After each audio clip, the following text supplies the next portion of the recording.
इस्लाम इजाजत देता है कि घर से बाहर निकलो, आग को बुझाओ, हर आदमी अपना आधार कार्ड सही तरीके से बनवाए। ये मत मानिए कि सिर्फ मुसलमान टारगेट है। मुसलमान तो पहला टारगेट, दूसरा टारगेट दलित है, तीसरा टारगेट ट्राइबल है, चौथा टारगेट ओबीसी है, पांचवा टारगेट गरीब है, और आखिरी जो मुद्दा है वो ये है कि कैसे इस देश में मनुस्मृति लाया जाए और सारे लोगों को पढ़ाई से रोका जाए और इनके शासन को सदियों सदियों तक जारी किया जाए। ये मुद्दा है। एक्शन क्या होना चाहिए? प्लानिंग ये है कि जिस तरह से इन्होंने मास डिसइंफ्रेंच करने की आपको कोशिश की है, आप अपने को इनफ्रेंचाइज करने की कोशिश कीजिए। कैसे इनफ्रेंचाइज करेंगे?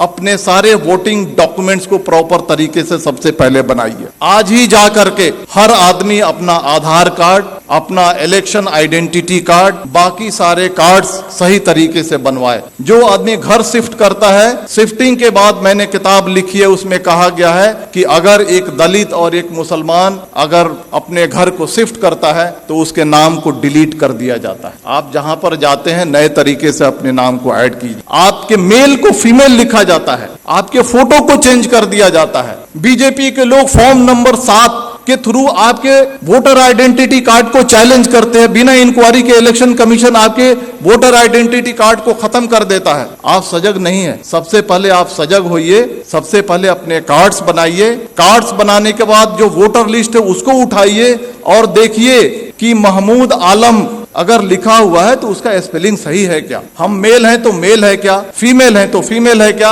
हमारा फोटोग्राफ है क्या? इन सारी चीजों को इंश्योर कीजिए और इंश्योर करने के बाद आप यूनाइट होइए। और यूनाइट होने के बाद जिस तरह से इलेक्टोरिकली ये सरकार आपके सर पे बैठी है, उसी तरह से इलेक्टोरिकली इस सरकार को उठा के फेंक दीजिए। जिन लोगों ने कहा था माइनॉरिटीज, मुस्लिम्स, क्रिश्चियन, सिख, बौद्ध, जैन, पारसी 19.6% है, लगभग 20% है। दलित 16.5% है, कितना हो गया? 36.5%। ट्राइबल 8.5% है, कितना हो गया? 45% हो गया। अगर सेकुलर जो हमारे ओबीसी हैं और सेकुलर जो हमारे अपर कास्ट हैं, अगर इनको मिला दिया जाए तो हमारी तादाद 60 के ऊपर जाती है। और अगर हम चाह लें प्रॉपर तरीके से यूनाइट हो जाएं, प्रॉपर तरीके से अज़्म कर लें, प्रॉपर तरीके से साइलेंट रिवॉल्यूशन के लिए अगर हम तैयार हो जाएं तो इस सरकार को हम इलेक्टोरिकली उखाड़ फेंक सकते हैं। और इसके लिए आपको तैयार होने की जरूरत। तो मेरे कहने का मतलब है कि दोस्तों, ये जो सारी चीजें जो आपके सामने फैक्ट्स हो रही हैं, ये हिंसा नहीं है, ये मणिपुर नहीं है, ये कश्मीर नहीं है, ये यूसीसी नहीं है, ये सीएए नहीं है। ये एक ही है कि आपको मास स्केल पे कैसे डिसइंफ्रेंचाइज किया जाए, वोट देने के अधिकार से आपको कैसे वंचित किया जाए। इस बात को समझिए, अपने वोटिंग राइट्स को समझिए। आपकी इस देश में कदर और कीमत क्यों है? क्योंकि आप वोट देते हैं। जिस दिन आपके वोटिंग राइट को खत्म कर दिया जाएगा, आप कीड़े मकोड़े हो जाएंगे। चाहे वो कोई भी समाज हो, चाहे वो दलित समाज हो, ट्राइबल समाज हो या माइनॉरिटी का समाज हो। अपने राइट्स को समझिए, अपने डॉक्यूमेंट्स को बनाइए और आने वाले इलेक्शन में मैं कहना चाहता हूं कि वोट करना ये लगना चाहिए कि 100% दलितों ने, 100% मुसलमानों ने, 100% ट्राइबल ने वोट किया है। और अगर आने वाले इलेक्शन में अगर आप वोट नहीं करते हैं तो समझ जाइए कि आप अपने मजहब को धोखा दे रहे हैं, आप अपने देश को धोखा दे रहे हैं। अगर बाहर आग लगी हो और घर के अंदर अगर हम चैन से बैठते हैं, इस्लाम इसकी इजाजत नहीं देता है। देखिए, आपके सामने जो बातें हो रही हैं आज, इस चर्चा सत्र के 2 पार्ट है। एक पार्ट है यूसीसी और दूसरा पार्ट है मॉब वायलेंस। हम दोनों को अलग अलग चर्चा करेंगे। पहला मैं कहना चाहता हूं, हम यूसीसी को हम लेते हैं। आज से 6 महीना 1 साल पहले आपने देखा होगा कि लव जिहाद और धर्मांतरण इस देश का सबसे पहला मुद्दा था। अलग अलग रियासतें अपने अपने रियासत में कानून बना रही थी। कर्नाटक की बीजेपी सरकार कानून अलग से बना रही है, मध्य प्रदेश की सरकार अलग से कानून बना रही है, हरियाणा की खट्टर सरकार अलग से कानून बना रही है, धामी सरकार अलग से कानून बना रही है, योगी सरकार अलग से कानून बना रही है। मैं आपको कहना चाहता हूं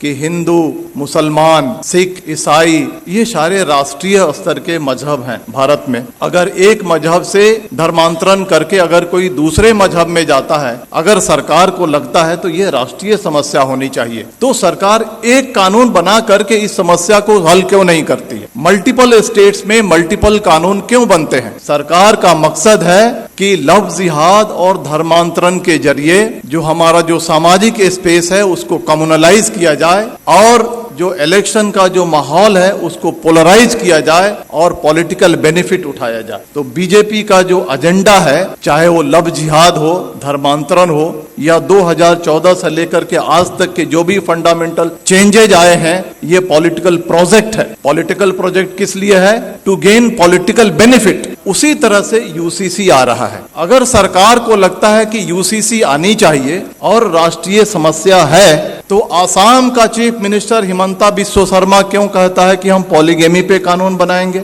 धामी सरकार उत्तराखंड का क्यों कहता है हम यूसीसी पे ड्राफ्ट लेकर के आएंगे? आप देखिएगा मेरी बात, यू मार्क माई वर्ड, कुछ दिन के बाद योगी सरकार अलग ड्राफ्ट लेकर के आएगी, कुछ दिन के बाद मध्य प्रदेश की शिवराज सरकार अलग ड्राफ्ट लेकर के आएगी, और इसका मकसद है कि ये उनका पॉलिटिकल प्रोजेक्ट है। और पॉलिटिकल प्रोजेक्ट किस लिए है? समाज को पोलराइज करने के लिए। अब सवाल उठता है कि इसका मकसद समाज को पोलराइज करने के लिए है, तो हमें क्या करना चाहिए? जहां तक यूसीसी का सवाल है, बड़े बड़े वक्ता, बड़े बड़े दानिश्वर कहते हैं सबसे ज्यादा जो नुकसान होगा वो क्रिश्चियंस को होगा, सिख को होगा, ट्राइबल्स को होगा, दलित को होगा। हमारी जिम्मेदारी है, सरकार देखिए 2014 से लेकर के आज तक जो चाहती है वो करते आई है। अगर वो चाहेगी कि यूसीसी लाएं तो हम रोक नहीं सकते हैं, लेकिन हम जो कॉन्स्टिट्यूएंट्स जो उनको वोट करते हैं उनको ये एजुकेट कम से कम कर सकते हैं कि ये जो है आपको बर्बाद करने के लिए लाया जा रहा है। इसके कॉन्स्टिट्यूएंट्स कौन है? ट्राइबल्स हैं, दलित हैं, मुस्लिम्स हैं, अदर माइनॉरिटीज हैं। इन सब को हमको एजुकेट करना है कि आपके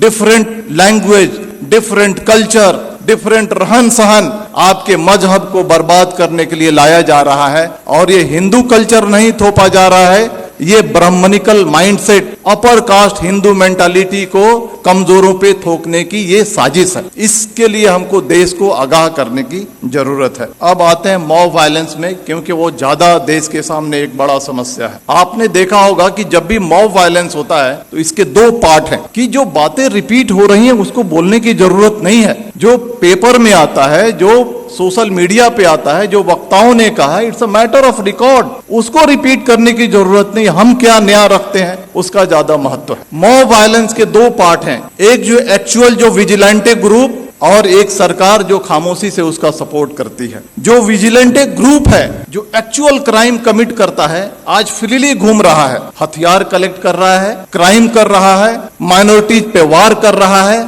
और उसको कोई छेड़ने वाला, कोई अरेस्ट करने वाला नहीं है। दूसरा जो पार्ट है आज की सरकार कितनी भी मॉब लिंचिंग हो जाए, मणिपुर हो जाए, नू हो जाए, पुन्हाना हो जाए, झिरका हो जाए, ट्रेन में फायरिंग हो जाए, दंगे हो जाए, सरकार जबान नहीं खोलने वाली है। सरकार चुप है। सरकार इज मेंटेनिंग साइलेंस। और साइलेंस को क्या कहा जाता है? साइलेंस को, खामोशी को रजामंदी कहा जाता है। सरकार वायलेंस को रजामंदी दे रही है। सरकार रजामंद है कि वायलेंस किया जाए। इसके दो पार्ट हैं, जो विजिलेंटे ग्रुप हैं और जो सरकार है, इनके मोटिव में फर्क है। जो विजिलेंटे ग्रुप है उनका मोटिव है कि हम जो कमजोर हैं उन पे हमला कर रहे हैं, उनको सबक सिखा रहे हैं, उनको तकलीफ में डाल रहे हैं, और बहुत खुश हैं कि तारीख में इन्हें हमको सताया था। ये बात सही है या गलत, इसकी अलग चर्चा की विषय है, लेकिन इन्होंने हमें तारीख में हमको तकलीफ दी थी, आज हम इनको तकलीफ दे रहे हैं। वो खुश है, वो इलिटरेट, कम पढ़ा लिखा आदमी जो विजिलेंटे ग्रुप है खुश है। लेकिन जो सरकार,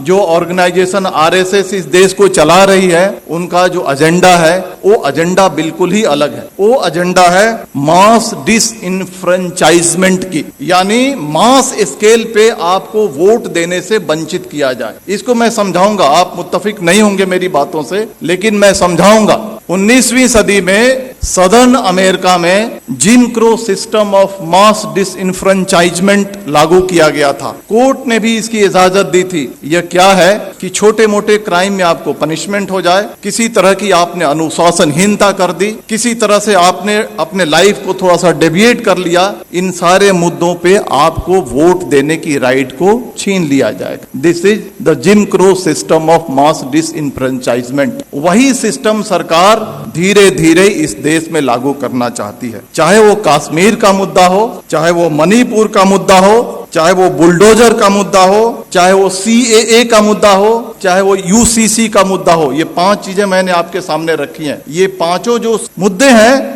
These are basically hidden agenda of mass disenfranchisement। कैसे कश्मीर से 370 हटाया गया, मोटिव यह है, उद्देश्य यह है कि वहां के पॉपुलेशन को ऑल्टर किया जाए, डेमोग्राफी को ऑल्टर किया जाए। जो मुसलमान चीफ मिनिस्टर बनता है उसको हटा करके अपर कास्ट बनिया या ब्राह्मण या राजपूत वहां पे चीफ मिनिस्टर बैठाया जाए। मणिपुर का जो मामला है, मणिपुर के मामले को हद से ज्यादा तूल इसलिए दिया जा रहा है, सरकार खामोश है, कि वहां के डेमोग्राफी को चेंज किया जाए और वहां के जो लोग हैं जो वोट करते हैं उनको रोका जाए और बीजेपी के रास्ते को साफ किया जाए। बुलडोजर जो चलाया जाता है, बुलडोजर चलाने के बाद आपका घर खत्म हो जाता है, आपकी पहचान खत्म हो जाती है, आप अपना वोटर ID कार्ड नहीं बना सकते हैं, आप बहुत सारी चीजों से वंचित हो जाते हैं। आप ये जो बुलडोजर चलाया जा रहा है, it's a part of disenfranchisement. CAA जो आया था, आपने देखा ना कि NRC करेंगे, फिर CAA को लागू करेंगे,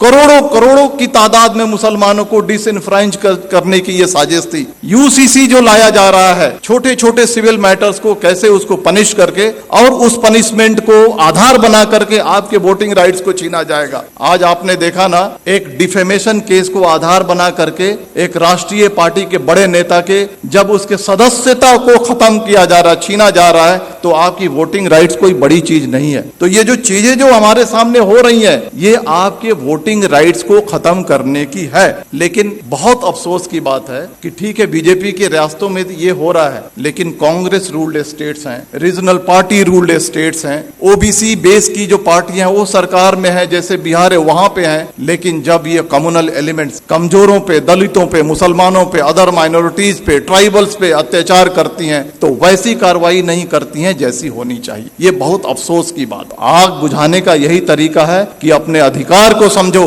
ये नहीं कि हम तफरीह पे निकल गए, ये नहीं कि हम बिहार के हैं तो हम बॉम्बे में हैं तो हम वोट नहीं करेंगे। 10-10 हजार रुपए खर्च करो, फ्लाइट से जाओ, 1 महीना की तनख्वाह को अपने खर्च करो, लेकिन जहां पे तुम्हारा वोट है वहां पर जाकर के 100% ऐसा रिकॉर्ड होना चाहिए, हिस्ट्री में ये बात आनी चाहिए कि आने वाले इलेक्शन में जितने जो कमजोर तबके थे भारत के, उन्होंने 100% वोटिंग की थी, और तभी जाकर के ये देश बचेगा। इतनी ही बात करके मैं अपनी बात खत्म करता हूं। धन्यवाद। जय भारत, जय Hind. Thank you very much.